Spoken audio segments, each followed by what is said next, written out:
Welcome to Fusion Fiction with your host Madhulika Ra Chauhan, where every tale brings you closer to the heart of life itself. Today, we have a brand new story for you. Stout. All his life, Arvind had hated the word stout. It clung to him like a nickname he never agreed to. Teachers would say it kindly. He's a stout little boy. Friends would shout it out on football field. Relatives used it like it was a compliment. But to Arvind, it was a word that carried weight, literally and figuratively.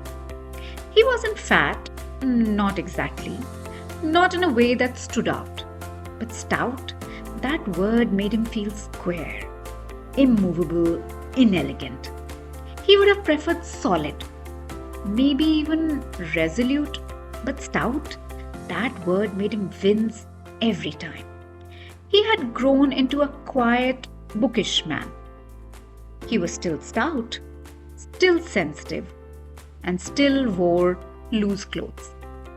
The only part which intrigued Arvind about his body was a strange birthmark, placed on his right inner thigh, right near the side of the knee. An almost calligraphic smudge of dark brown that had puzzled him since childhood.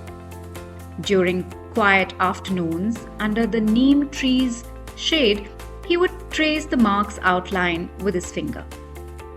The mark made him feel special.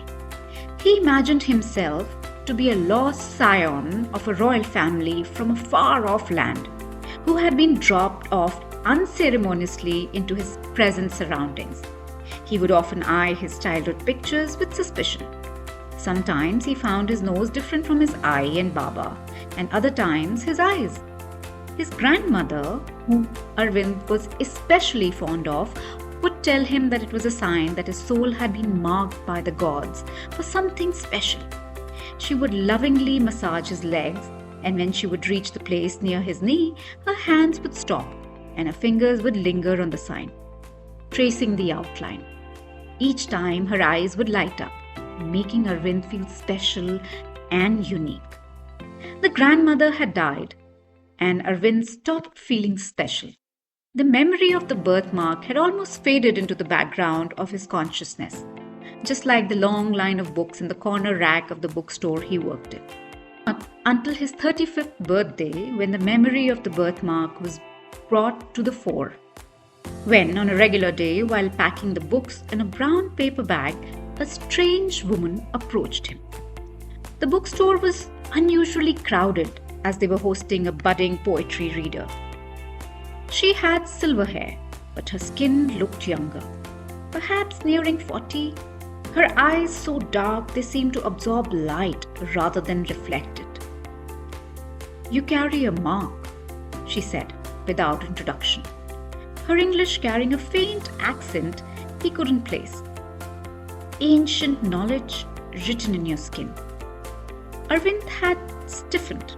"Excuse me?" "The symbol on your leg," she said. "It speaks of fate."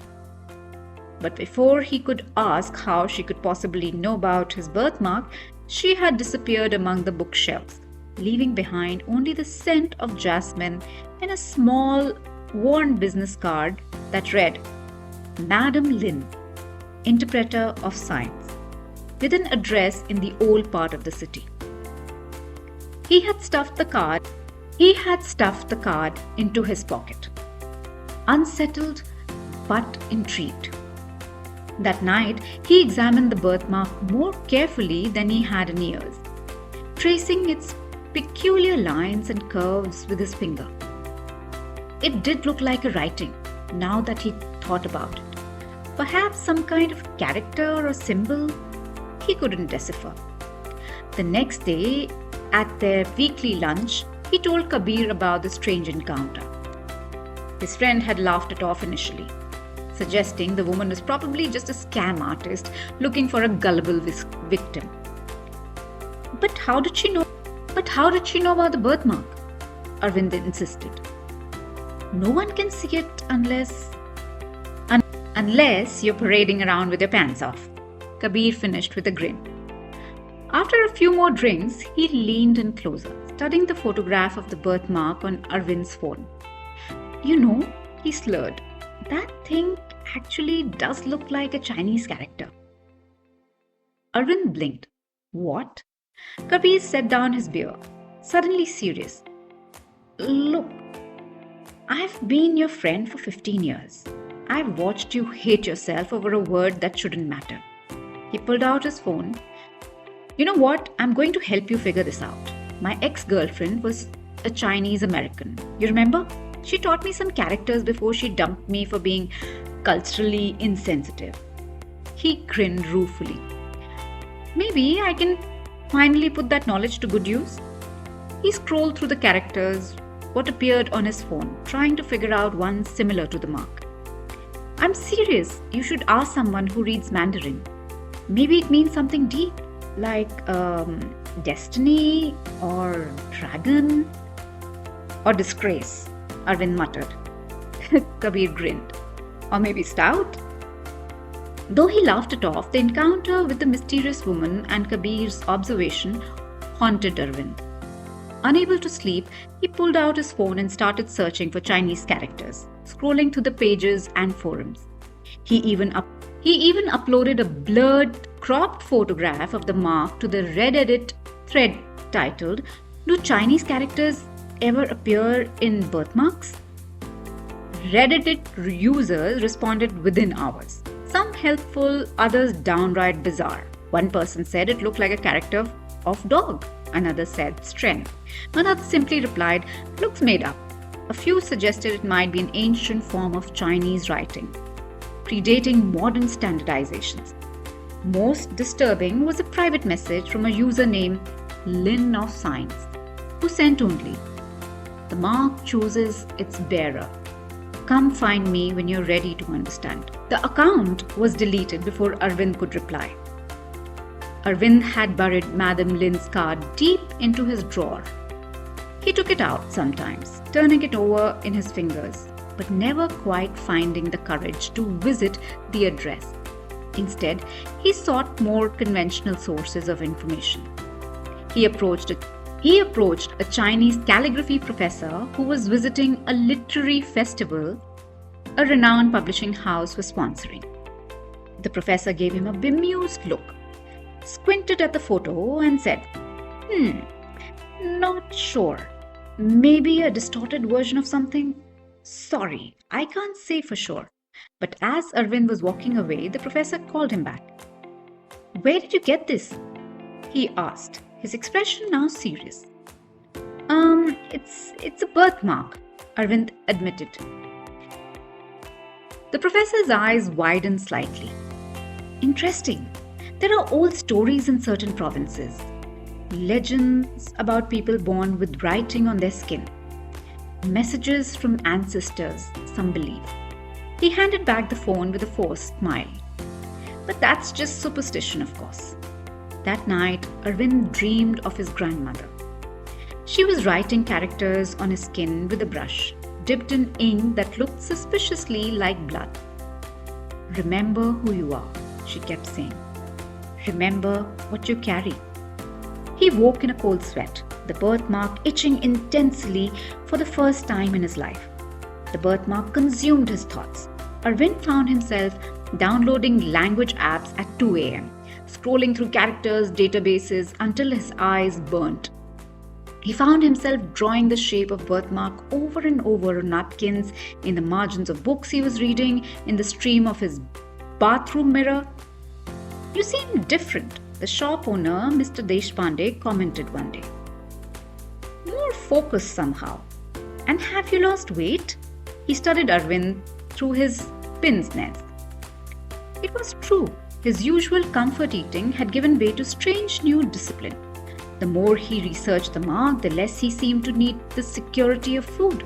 His body was changing, becoming leaner, stronger, still solid, but the softness giving way to something more defined. People had stopped calling him Stout, but somehow he barely noticed. 3 months into his quest, he received an anonymous package at the bookstore marked for him. Inside was an ancient-looking book with yellowed pages covered in Chinese characters and a note in elegant handwriting. When the student is ready, the teacher appears. The return address was from Professor Chen at the university. A handwritten note was tucked inside. I couldn't stop thinking about your birthmark. This book belonged to my grandmother. She would have wanted you to have it. The shop owner mentioned the inscription might interest you. Madam Lin has been in the Chinese Quarter for decades. 3 days later, another message from Lin of Science appeared. The crane finds its way home when ready. Room 12, above the tea shop. This time, the account stayed alive. When Arvind clicked on the profile, he found a single photograph, a brass plate from Madam Lin's door. That evening, as rain lashed against his window, Arvind finally worked up the courage to visit the address on the card. He walked around the puddled streets looking for the Chinese Quarter. The labyrinthine streets lined with street vendors and evening vendors. He looked up to find an old rusted board announcing the Chinese Quarter, wedged between a traditional medical store and a restaurant. The windows were covered with red paper cutouts, and its door marked only by a small brass plate with a single Chinese character, the same as on the Reddit user. The bell tinkled as he entered, and the scent of lemongrass enveloped him. The shop was filled with scrolls, jade figurines, and glass cases containing what looked like ancient artifacts. Behind a beaded curtain, the silver-haired woman emerged as if she had been waiting for him all along. "You've come," she said simply. "Tea?" she offered as Arvind declined politely. Arvind watched as Madam Ling carefully placed a delicate teacup on a small table. It was as if she had been waiting for him. "Show me the mark." In the privacy of a back room lit by paper lanterns, Arvind reluctantly lifted his trousers to reveal his birthmark. Madam Lin studied it without touching, her expression shifting from curiosity to surprise to something like reverence. "In ancient times," she began, her voice low, "certain children were born with messages, warnings, prophecies, destinies written in their flesh. They were considered blessed by the gods, chosen to carry knowledge across generations." "And mine?" Arvind asked, throat dry. "What does mine say?" She traced the air above the mark.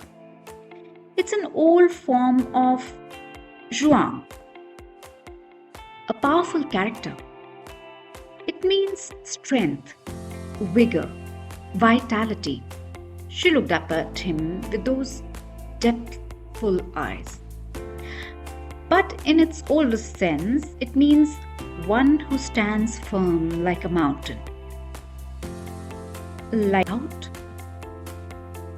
Arvind whispered. She nodded slowly. "Yes, exactly like your English word stout. Not the modern meaning that suggests heaviness, but the original meaning. Something unshakable, resolute, enduring." "But why?" Arvind asked. "Why should I be born with this? My family isn't Chinese. We have no connection to—" "The universe speaks many languages," she interrupted. "Sometimes it marks us with truths we need to discover for ourselves." She pressed something into his hand, a small jade pendant carved with the same character. "This is who you are, who you have always been, not defined by shape or size, but by essence." He left the shop in a daze, the pendant warm against his palm. That night he dreamed of mountains standing firm against storms, of ancient guardians holding their ground, of himself, strong, immovable, purposeful. The next morning, Arvind woke to find the birthmark seemed darker, more defined, as if it had somehow strengthened overnight. And for the first time in years, he looked at himself in the mirror without flinching. He walked towards his workplace in the morning. Arvind, you look different, said Ram Babu, the fruit seller, squinting in disbelief. He smiled. Still stout, he said, touching the jade pendant in his pocket. And for once, the word didn't feel as heavy.